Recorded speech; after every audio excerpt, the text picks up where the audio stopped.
Welcome to Still Untitled, the Adam Savage Project. I'm Will. I'm Adam. And I'm Norm. Hey, so we are here in the cave. We are here. We've been talking about spacesuits. We have, well, there's a lot of spacesuit action going on in my life right now. Oh, that's a perfectly normal thing for any human being to say. Through an Etsy maker, I have pulled the trigger on a commission for a Mercury era spacesuit, which is actually, I realized I love the AL-7, your standard moon landing spacesuit. I worked on accuratizing one for years, and I've got a really nice one. But I've always loved the Mercury suit. Well, because they didn't because of its design, its look, or like its place in history. That shiny silver. That shiny silver, which has sort of really helped both be informed by and define what we think of as the future. Yeah. Right? And then there's the fact that, you know, that silver suit was what was on all the test pilot guys, right? That's the right stuff dudes.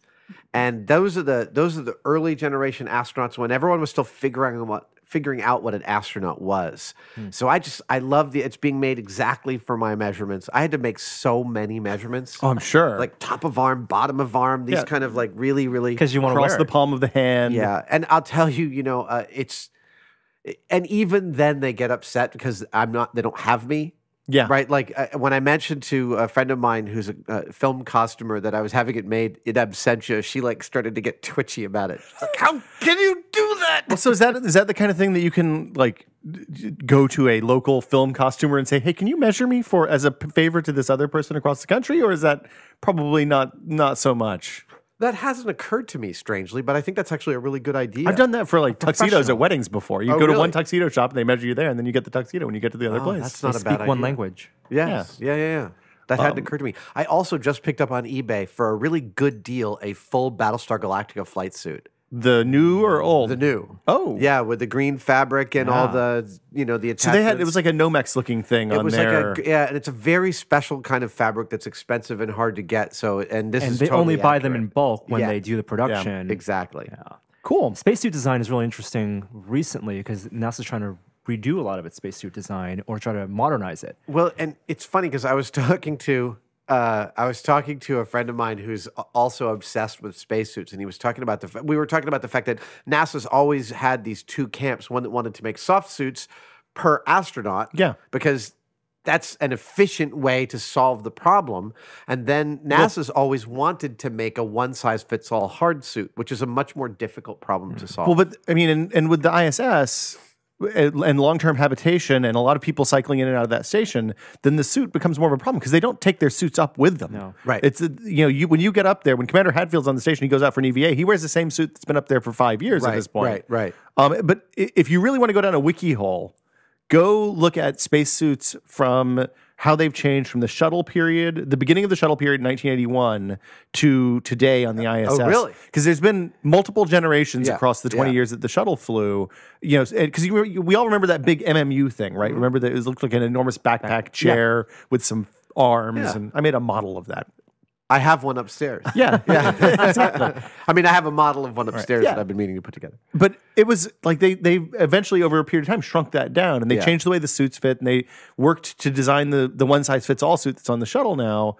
But then you're right, over the period of time, there were people that wanted to build like deep-sea diving suits, like the hard body equivalent. Pressure suits and those pressure And there's like bearings. an X Prize type competition that they run just for different components of the suits, the gloves, the helmets. It's a fascinating endeavor. I'm wondering, I'm actually curious because I haven't looked into this, how NASA has started to incorporate potentially 3D printing in terms of making the suits, because presumably now you could get incredibly accurate measurements and scans of your astronauts and refine and accelerate the process of making suit parts for them. Well, but those suits are all sewn by hand by somebody in Ohio or something, right? It's a David Clark not by company. hand, But they're the direct descendant of the best seamstresses at Playtex, which was the division that made the original AL-7 spacesuits, because Playtex was the company that had the knowledge of how to fit hard things to soft body parts in ways that weren't chafing and difficult. I love that. It's one of my favorite. There's a great book on the spacesuit, which is written in a non-chronological fashion because they break down the suit in terms of the components and the design problems. It's a beautiful book, and I just read it. It's lovely for any spacesuit aficionados. Do you remember out what it's there. called? I'll have to be after this. Okay. We post it. It might just be called Spacesuit. We'll I know we always say this, but I'll put it in the links at the bottom of the article. Excellent. Let's talk about tools. Let's talk about tools. Speaking of tools, I love tools. another perfect segue. One of the questions we got a few weeks ago, and I wish I didn't save it here where I could pull it up, but somebody asked about a starter toolkit. Yes. So we talked about materials. Yeah.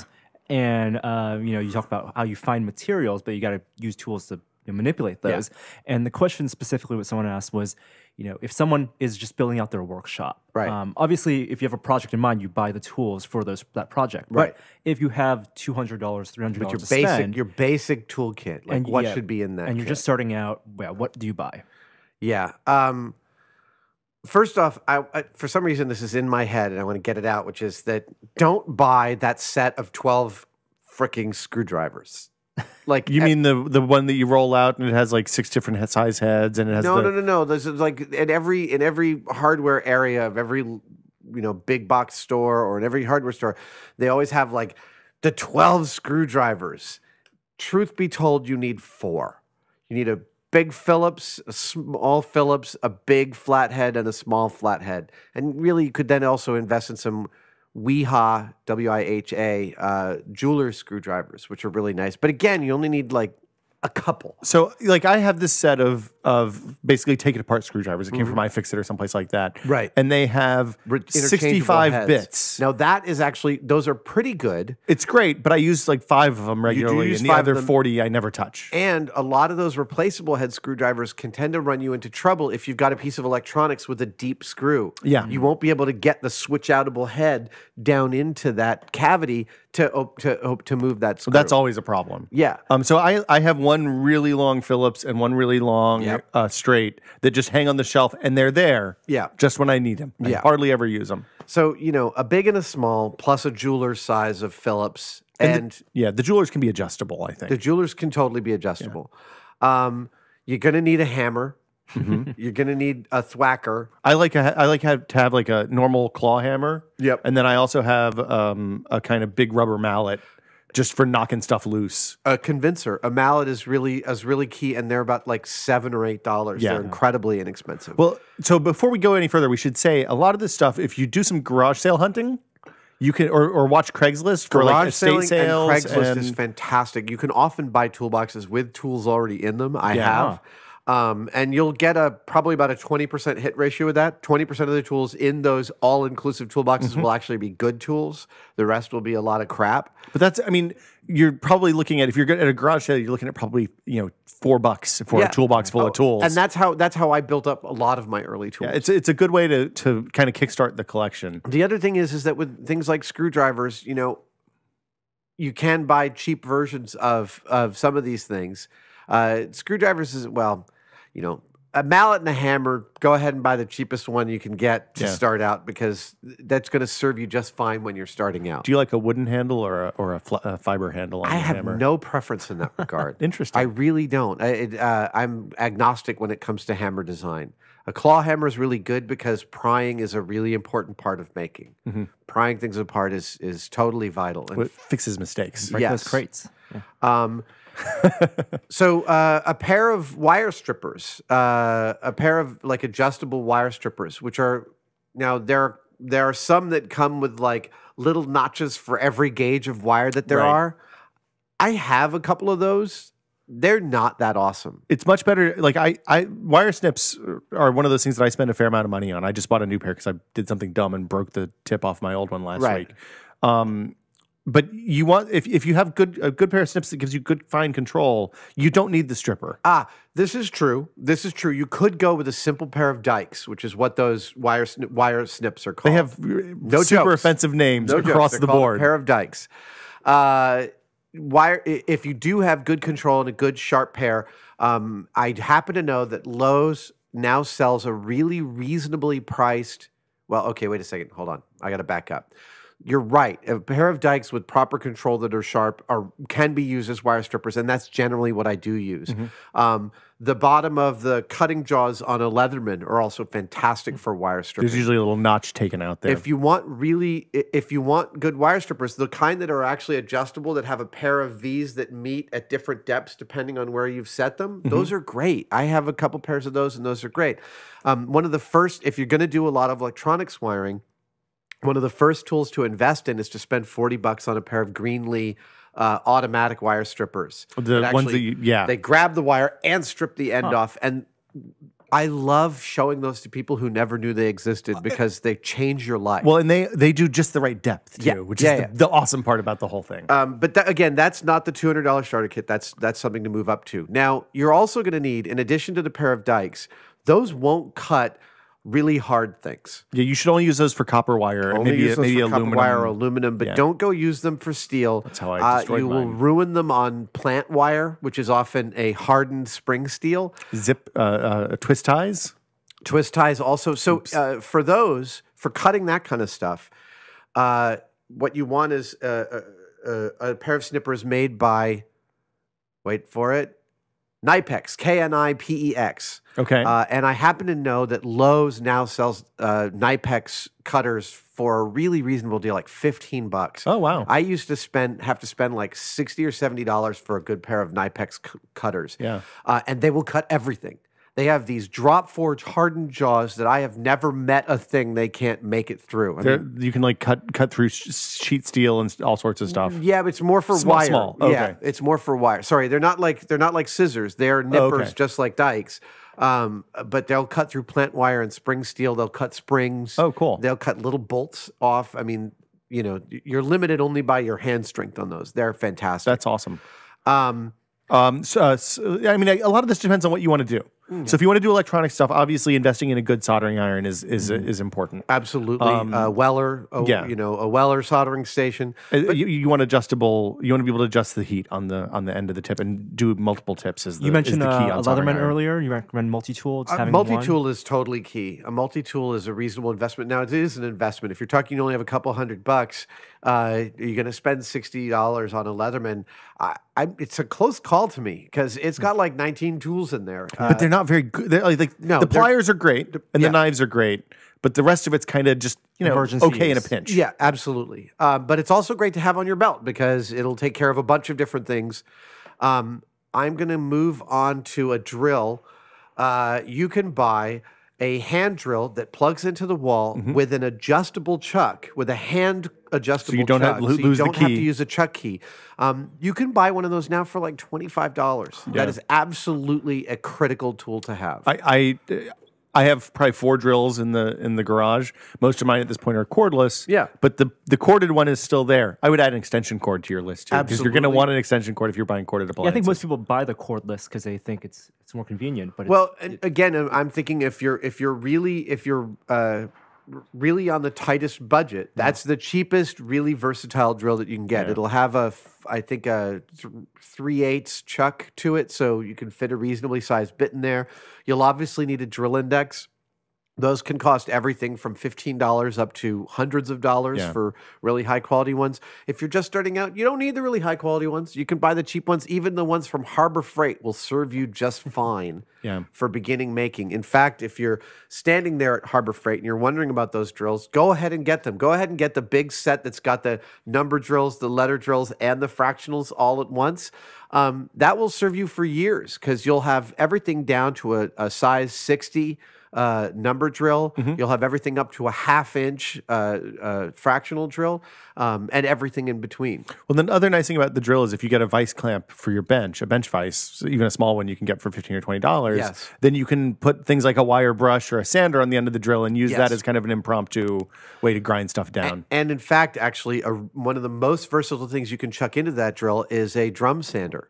And you can buy drum sanding kits for drill presses and hand drills, and those are really useful for sanding and moving stuff around. You can even clamp the drill in and use it as an impromptu drum sander. Probably that's not recommended. I don't know. I take no responsibility for what happens. This is not an advice podcast. When it comes to saws, if you had to choose just a few saws, I would say get thee a hacksaw. It tends to be a long time in between that I use a hacksaw, but I used one recently, and I was reminded how freaking useful they are. Well, and you can get a bunch of different blades. You get a bunch of metal different blades, wood blades, the whole and thing. they're inexpensive. Yeah. For wood, honestly, a jigsaw is totally key, and those can also be picked up for a reasonably low price. $20 new, or like I said, if you're at a garage sale, you can get them for 50 cents sometimes. And now for a handsaw for cutting wood, I am going to go out on a limb and say it's worth investing the like $30 in a Japanese handsaw. They cut on the pull rather than the push. Okay. And so when you're talking about instead of the ones that go twang when you wobble. I'm talking about one. It's got a long bamboo wrapped handle, and it has a trapezoidal blade with usually a fine tooth on one side and a rough tooth on the other, and it'll cut through everything. You take good care of that. I still have the first one I ever. Excuse me. I still have the first one I ever bought, and 3 others besides it, because you can do really, really, really fine cuts. So that's a good question. How long do you expect these to last? So are you buying for things to last if you're just spending $200, or are you just buying so you? I think if you're a beginning maker, you're getting what you can afford. If something breaks, you definitely need to invest in a better one. That's absolutely true. In general, as when I was a beginning maker, I would invest in a tool every few weeks that I could afford. I didn't have a circular saw for years because I didn't really have a need for it. It was more like a luxury tool. I did much more small stuff than that for a long time, and those are expensive. Those are a minimum of like $70 to $100. You can get a circular saw for like $20 now too if you get the cheapo. Really? Yeah. Wow. I'll tell you, for those electrical tools, the Harbor Freight isn't often the way to go. Those can be so cheapy that it's not even worth. That's where garage sales can be great. So one of the things that I do when I'm working on a project is if I need something that I don't have, I'll either look at renting it, maybe if it's something high dollar like say a miter saw or something like that.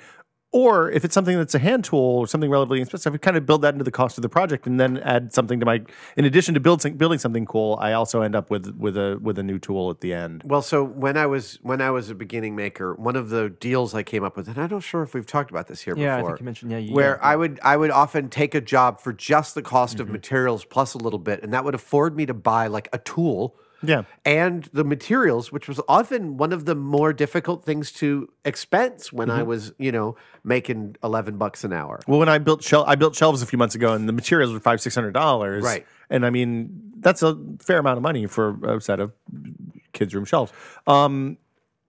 It's also a great when you're a beginning maker, and I'm thinking of a guy or girl who's like 17, 18, 19 years old. Birthdays and Christmases are a great time to ask those near and dear to you for, I'd like this saw. I promise I won't cut my fingers off if you get me the good saw, Mom. Yeah, the parents decide $70 for a video game or $70 for a saw. There are some non-standard tools which I tend to really like. An awl, just effectively a long spike. You can use it to poke holes in things like sheet metal and leather. An awl is a fantastic tool. It is a really useful tool. A pair of digital micrometers. Now that's like a digital like caliper. A caliper? Yeah. You can now buy, again, when I was first starting out, the minimum price on those was like $40. But now you can go onto Amazon and buy a digital caliper for probably $10. I bought a really nice one for $25. Yeah.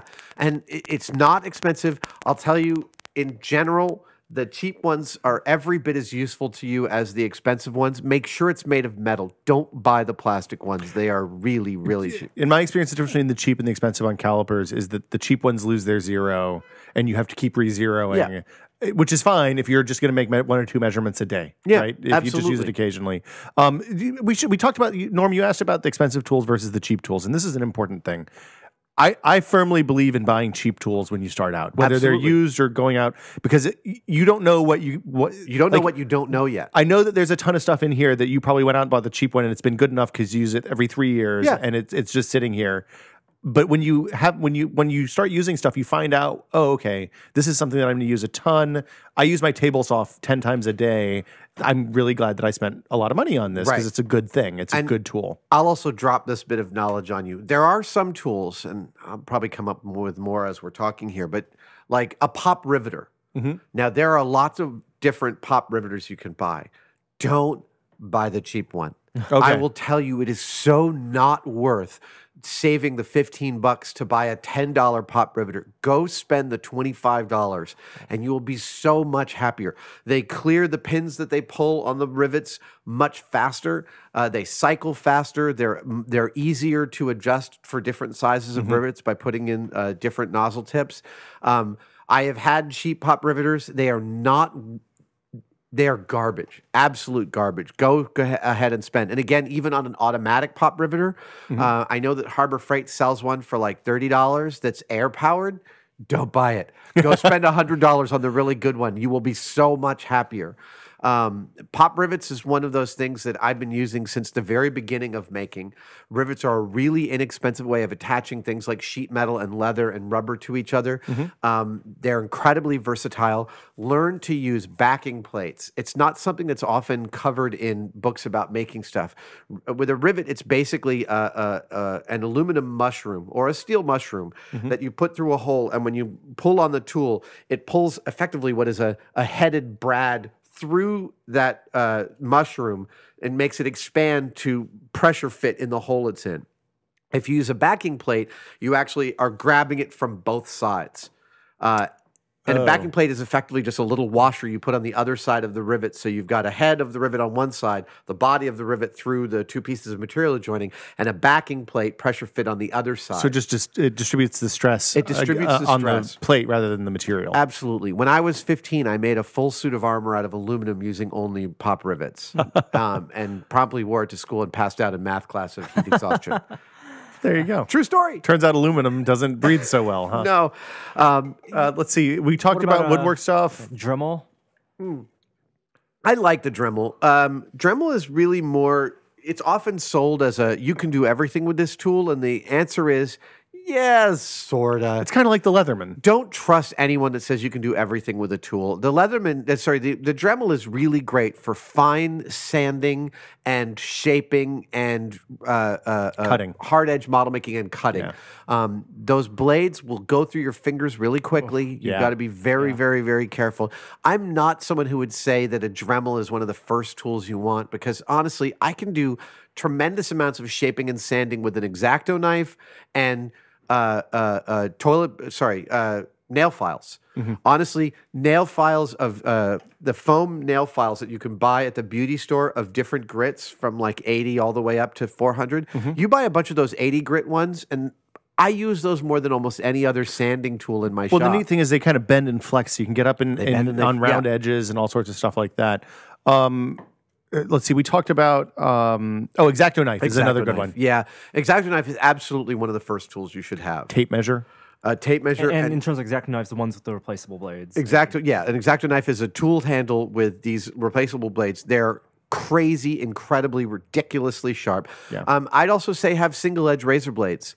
Like a box cutter blade, kind of. No. Single edge razor blade is a razor with a back on it, so that it's got a spine on its top, so you can hold onto it. Yeah, so you can hold on to it. Like you used to put into an old safety razor. Yeah, but the safety razor has a blade on both sides. Oh, right. This has a spine on it. A single edge razor blade is actually one of the first tools I ever used, because my dad had tons of them in his studio. And like Jamie rarely stocks them. And it always used to unnerve me, because I just think by using them, they're very useful for, you could shape foam with them, you can cut cardboard with them, and they cost about a penny a piece. So they're incredibly, 3 cents. And they're made of old submarines. Maybe. Yeah. Really? Maybe. That's where a lot of the steel came from. Oh, wow. I totally didn't know old that. Navy ships, maybe not just submarines. Exacto knives and blades and single-edge razor blades. The box cutter, like your standard carpet cutter, is also good, but I find those blades to be a little too fat for me. I don't tend to use those a lot. Well, the ones that use the trapezoidal blades, it's too hard to get into where you're working with, is what I usually find. Yeah, they're great for things like leather and big things where you're working on. Oh, If you're a beginning maker, get yourself a cutting surface. Oh, that's a good Get call. yourself a cutting board. Matt. You can buy them in 8x10. You can buy them in 30x40. Yeah, and you don't have to. This is one of those things you can go to the kitchen supply place and get. You can get like kitchen cutting boards for restaurants for like $10. Yeah. That are enormous. And that's going to be, if you're a beginning maker, you don't have a shop, you have a kitchen, Yeah. and you probably have a roommate who doesn't want you to mess up the Roommate, stuff that you wife, got in the mom. house. Go buy a cutting surface, and you'll be so much happier. You can drill onto it, you can hammer onto it, you won't be hurting your kitchen table. You know, one of the things that I did when I was a kid, that my mom did actually for me, was took a TV tray like with handles and the little legs, and put a old chopping board on it. It was a wood at the time, but that became the place where projects lived, because when I was done and it needed to go away, you could just pick up the whole tray, go put it in the garage. It was out of the way, but it had legs, so I could sit on the floor and work on it. I didn't have to be on the kitchen table, whatever. A tape measure, level, square. A square is fantastic. A level, you're not going to need that as a beginning maker. That's a carpenter thing. I Yeah, guess. it's a carpenter thing, and it's if you're doing home repair stuff, but it's really not an early necessary tool. I will tell you, you're going to want a box to store this stuff in. And the single greatest piece of advice I can give a young maker is to put your tools back in the box when you're done with them. Yeah. There is nothing worse than working on a project in one part of your house and then another part of your house and then wondering where the hell the screwdriver is, because it's the only thing you need 3 weeks later when you've totally forgotten where you put everything. It's like the thing where you take the DVD out and you put the DVD in the box for the thing you're watching now. Yeah. And then you have to backtrack through 6 months worth of. It's just don't the extra put your tools back. This Christmas, my wife asked for a toolkit for her. Okay. So I put together a lovely toolkit for her. And what's hilarious is it's become the most useful thing in our house, because my tools don't stay in the house. I move them between the shop and work and all this stuff, and they're constantly in flux and motion. I have 3 or 4 sets of most things, but when I need something in the house, this toolkit of my wife's, everything goes back in it when it's done, and it's always fully stocked. It has everything that we need. Wrenches, stuff like that. Box wrenches, maybe. A crescent wrench is going to be, again, for your starting out, your $200 budget. A crescent wrench is going to supply you with most of what you need. Investing in box end wrenches later, that's an investment. You're going to want to, even a small set of reasonable English and metric is going to run you $30 or $40. That's a real investment. But 2 sizes of crescent wrench is going to supply you most of what you need. A small one, like a little 6-inch, and a large one, like a 9-inch. Yeah. Those are going to handle all the bolt needs that you have. Socket sets are pretty inexpensive. I can't stand the way they're all packaged. I think. You mean if you open it upside down, then you have an incredible mess? Yeah, and they're all made in these big blow molded things. They drive me crazy. I've never loved socket sets. I'm still struggling. I have designed the perfect transportable socket set carrier. I haven't revealed it to the world yet because I want to release it as a product. Yeah. I want to release it as a product because I think I've got something that no one else has figured out. That is a problem we should all pay for. Okay, so we're at the point in the show where we have to decide, are we going to carry on or are we going to stop and call it a day here? I think we should carry on. Okay. Because what I'd like to do is pause here. I'm just going to go take a turn through my that's a tools good to idea. make sure I'm not missing anything and come back. Okay. And we're back. So we've taken a turn around the shop. We're going to go down a list of some things that again, I think beginning makers who aren't sure what they want to make. I'm thinking of someone who's not sure what they want to make or where they want to focus. Just has ideas and energy. Exactly. Tweezers. Yeah, tweezers are great. Tweezers are really great. I will tell you, there are like 3 different kinds of tweezers. There's your standard like hardware store tweezers, which are kind of like big and They're chunky, they're kind of chunky. but maybe a little grip on the end, so you can actually pick up like a big screw with it. Right. Then there are super fine, like needle sharp tweezers, which they sell at the beauty store. Tweezerman is the name of the brand that I use. They're jeweler's tweezers. And Tweezerman makes a pair that are honestly they like almost like sewing needles out at the end. They're so sharp, but for super fine model making, they're fantastic. That's what we used when I was a kid. My grandfather was a watch repair. Right. And we had tons of those. Yes. Because as soon as you drop them, they're done. Yeah, they're totally done. You have to put their ends Is that in a something cork. that they're making fewer now of because fewer people use them? I don't know. I know that you can still get there's a million different kinds of tweezers at the beauty store. The last kind is really good for removing splinters, and it's got a kind of a chisel end. Yeah. And you They're can get a eyebrow really tweezers. good grip with them. Yeah, eyebrow tweezers. Allen wrenches. Yeah, a set of Allen wrenches. So there's two options with Allen wrenches. You can get them all in like the little bag where they're just floating around loose, or you can get the thing with that looks like a fold out. It looks like a pocket knife with Allen wrenches on the end. So I would say you get them loose. That pocket knife one tends to inhibit your ability to use, again, after years of making, I will say, beware of the thing that is like all in one. Yeah. Those all in ones tend to work for things that are out in the middle of nowhere. But where you're doing close quarter assembly and you've got to get a wrench in tightly, don't use the all-in-one pocket knife Allen wrench. It's a good thing to have in the car in an emergency, but it's not a regular everyday use tool as far as my all-time favorite Allen wrenches were these Japanese T Allen wrenches that we got with an embroidery machine when I was a kid. And I use these Bondhus Sirius welded steel T-handled Allen wrenches, and I love them. I love them. They're expensive. But again, Allen wrenches, you could buy a full set of Allen wrenches in a holder that are separate, $10. If that. Yeah. Yeah. If that. Scissors. Yeah. Now, I would recommend two different scissors. If you're a beginning maker, you need to have a pair for cloth that you write on them, cloth or die. Only if you have a pair of scissors that you plan to use for cloth, you need to make them only for cloth and cloth only, because the moment you cut like a piece of paper with them, they get dull. In fact, Really? paper is one of the worst things you can cut with a blade. The specific polymer chains that make up, or the chains of molecules that make up paper, are custom made for dulling steel. Wow. So if you have scissors for cloth, they're only for cloth, and then you have another pair for paper and everything else. I understand why my mom always used to yell at me when I used her sewing scissors. Yeah, no, you never. I have several bad pairs. kid. Never touch any. I once found a PA using my cloth scissors to cut plant wire. Oh my God. Yeah. So yeah, the cutting steel, like the one thing that we had the rule in the electronics shop when my first job out of college was, for the love of God, don't use the wire snips on any kind of steel wire. Nothing but copper. Nope. No, yeah. Okay, so now moving slightly into the electronics, there is a thing called a clip lead, which is effectively a length of wire with an alligator clip at each end. If you're going to do any kind of electrical work at all, buy a set of clip leads. It's like $3 at Fry's for a set of 10 of these. They're all multicolored. They'll allow you to hook a 9-volt up to a light bulb. It's just a way of testing a circuit before you put it together.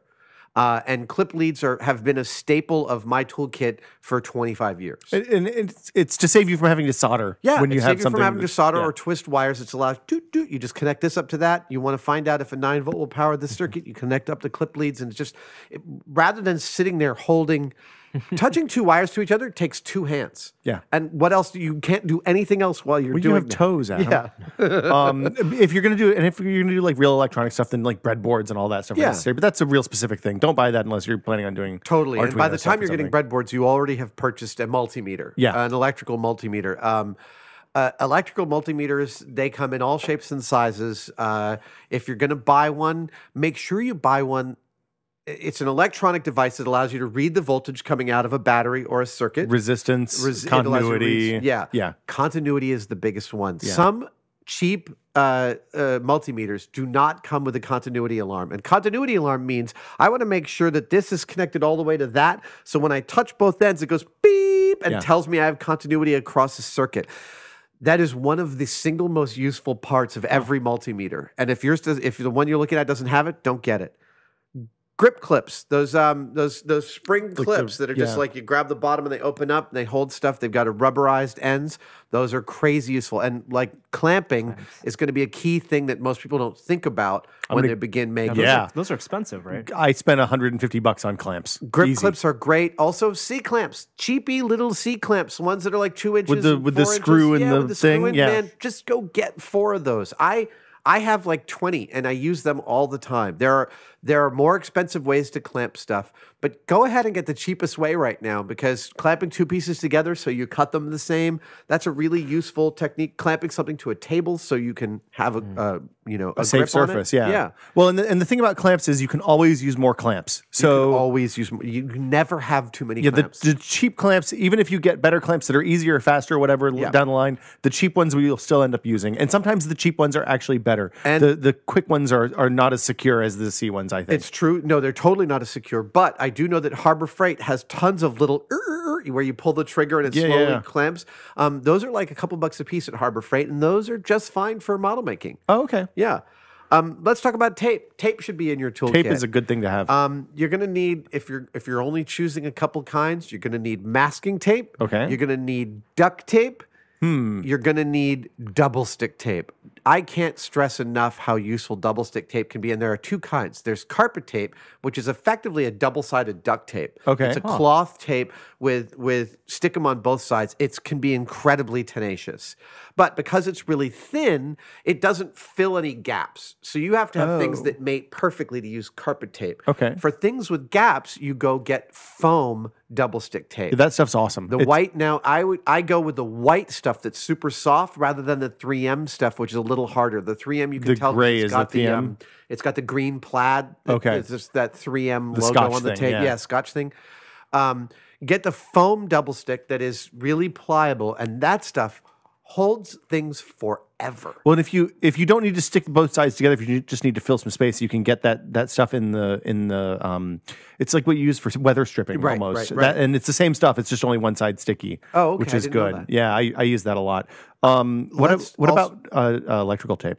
Electrical tape, absolutely key. That should be part of everybody's I'm looking kit. at your tape wall right now, and it's like 45 different kinds of tape. Yeah, I mean, Colors, I've got some gaffer's fairly tape, specialized ones. I'll tell you for making as well, if you want to make a metal surface, plumber's aluminum tape, which is used for wrapping pipes and stuff like that. Okay. Is phenomenal for like when you're making early props and you want to make something look metal. It's basically a sticky aluminum foil, and you can cover it, and you can cover it in multiple pieces, and you burnish it down, weather it down with a little black, and no one will know that the thing that you covered is not metal. It will look and feel like metal. It'll be cold to the touch. It'll be awesome. Is it conductive? It is conductive, and I've actually used it for circuits. It's hard to solder to. You've got to kind of put a screw into it. Yeah. But it is totally conductive and fantastic. You can also buy it in copper. I actually got a big roll of copper. That's expensive. Cool. I also want to talk glues. If you're going to get only a few kinds of glue, my recommendation would be Elmer's glue, like white school glue, a white school glue, contact cement. So like epoxy stuff where you put it on both sides and then jam them together? Yeah, but that's not epoxy. Okay. Contact cement is a rubber-based glue, like a rubber cement. Okay. The best contact cement there is called barge glue. They build shoes with it. Okay. With contact cement, your general methodology is you want to join, let's say, leather to metal, which means their coefficient of expansion is totally different in hot and cold, and they won't want to grab onto each other. I'm actually about to give a little advice in gluing here. First, you want to make sure your leather has some tooth to it. That means you want to sand the leather where it's going to be glued. So more surface area. More surface area and more places for the glue to grab. Then you paint the metal surface with some contact cement, and you paint, let's say, the leather surface with some contact cement, and you let them dry. Now, you don't let them dry too long. If they dry overnight, you won't be able to stick them together. Yeah. But within like 20 minutes, they'll dry to be tacky, and then you put them together, and they'll be bonded. It'll be really, really nice. Glued forever. Absolutely. Glued forever. Very good. And then crazy glue, cyanoacrylate glue, right. which every hardware store carries, every hobby store carries, and is super useful. And then you have a secret on that, too. I do have two secrets on that. In a hobby store, you'll also be able to buy what's called an accelerator, which makes cyanoacrylate set instantly. You spray it on, it makes it set in like 5 seconds. Totally amazing. Awesome. But if you want to go the really cheap route, baking soda. You put down crazy glue and you sprinkle some baking soda on it, and it instantly will set. Really? Yeah. Not only that, it'll set and it'll be dimensional. So I've actually used that to build up gussets inside of like a styrene construction to have some more bonding strength. That's fantastic. Yeah. Okay. That WD-40? WD-40, a basic machine oil like a 3-in-1 plus a can of spray WD-40. Those will get you out of a lot of jams. WD-40 isn't really good for maintaining, let's say, your bicycle chain because it's mostly meant to get water out. It actually stands for water displacement. Really? WD. Did not know that. It's their 40th attempt at making the right Really? water. Yeah, absolutely. Wow. And 3-in-1 oil is absolutely the thing to maintain your bicycle chain or to make sure that the machine or bearing that you're working on stays Good for lubricated. squeaky doors and anything that's metal rubbing on metal that shouldn't be making a noise. Exactly. I can't stress enough having a good toolbox, having a good box that you like. If you want something non-standard, you could look on Craigslist for things like a radio tube sales box, which are actually these kind of great big sample case, suitcase size, not suitcase size, but a sample case size thing with compartments in it. Those are awesome. They look beautiful. They're vintage. They're usually not that expensive. Old toolboxes show up on Craigslist constantly. And again, garage sales, estate sales, all that kind of stuff. Absolutely. Needle and thread. Needle and thread are really important to have. A basic sewing kit is totally key, and like about $3. It can be the thing that you lift from the hotel when you go. And they have the shoe polisher. I save those obsessively. Every time I'm in a hotel and they've got a sewing kit, I save it. I've got like 40 of them. Sewing kits and shampoo. Exactly. I'm sure there will be other suggestions that will be good. We'll revisit at some point. And we have to turn this into like a written story so people can. Yeah, I'll go through and pull out all the links as we go. So there'll be a thing on Tested, which is the site that's attached to the podcast. If you're just watching us on YouTube or iTunes. Right. We'll have a whole list of all the stuff that we talked about here. Yes. Maybe with pictures. Mentally taking notes. Yeah. Get to making. And also, success stories. Like I'd love to see comments on things like the tools that aren't worth the cheap versions, like the pop riveter. I'm sure other people have versions of tools that they're like, don't waste your time with the cheap XYZ. Or ones that you can get away with the cheap XYZ. Well, I will also tell you that, like, if you're buying screw assortment kits, don't buy the cheapest ones. They're made of some kind of pot metal that strips out so fast. Screws and nuts and bolts are not something to totally skimp on. I've found Allen cap head screws that were really cheap that literally stripped the first time you used them. Yeah, there's really nothing that'll ruin your day more than having to find the tiny drill bit and drill out a 3mm screw. Yes. It's just no good. So I guess that'll do it for us. Yeah, if you have let's see, there's a lot. We're asking for a lot of feedback today. If you have stuff that we missed, things that you shouldn't buy cheap or that are okay to buy cheap, pictures of your toolkits, maybe great versions of that are still inexpensive. Exactly. Maybe post pictures of your toolkits. Absolutely, we'd love to see that stuff. I love pictures of toolkits. It's like nerd. It's nerd pornography. Yeah. So I guess that'll do it for us this week. Thank you guys for watching and listening as always. Thanks for your comments on iTunes. All the places. All the iTunes places. comments, reviews, YouTube comments, likes, whatever you want to do. Thank you guys. We'll see you next week. All right. For a complete list of tools mentioned in this episode, visit tested.com/toolkit.